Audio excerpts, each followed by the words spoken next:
एक बेरी जान हमार हमसे मिले आजा। एक बेरी जान हमार हमसे मिले आजा। एक बेरी जान हमार। सभी दोस्तों को नमस्कार, प्रणाम। धर्मेंद्र चौधरी ऑफिशियल पर स्वागत है दोस्तों।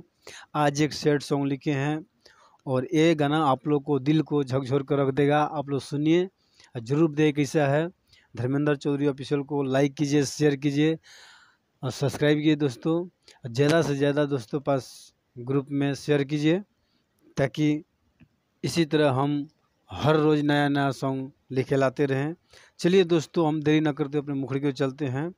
एक लड़का एक लड़की से कह रही है का, ऐसन जखम दिहलू दावा से न भरे। अरे ऐसन जखम दिहलू दावा से न भरे। जब जब याद आवे दर्द बड़ी करे।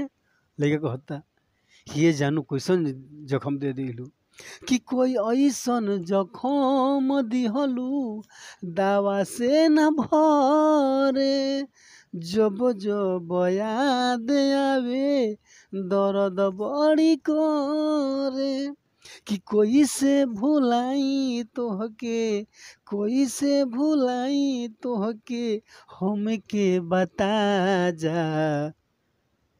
एक बेरी जान हमार हमसे मिले आजा। एक बेरी जान हमारे हमसे मिले आजा। एक बेरी जान हमार। चलिए दोस्तों, हम चलते अपने पहले अंतर की तरफ। लड़का बोलता है का कि करब इंतजार तोहार बैठ के हम बागानी में। एक पल कटे दाना प्रेम के कहानी में।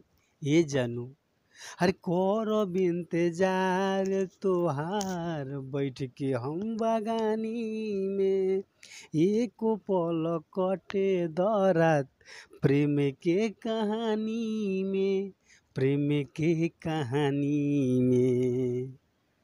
और ही कहता लइकवा का कि कौना गलती के साजा, अरे कौना गलती के साजा दिलू तू बता जा। एक बेरी जान हमार हमसे मिले आजा। एक बेरी जान हमार हमसे मिले आजा। एक बेरी जान हमार हमसे मिले आजा। ये दोस्तों, हम चलते अपने दूसरे अंत की तरफ। लड़का कहता है का कि तू ही तो रहलू हमार दिलवा के जान हो। तोहरे के देखी देखी करिले बिहान हो। ये जानू, तू ही तो रहलू हमार दिलवा के जान हो। तोहरे के देखी देखी करिले बिहान हो। धर्मेंद्र के मनवा राखे, धर्मेंद्र के मनवा राखे, धर्मेंद्र के मनवा राखे खातिर तू आजा। एक बेरी जान हमार मिले हमसे आजा। एक बेरी जान हमार मिले हमसे आजा।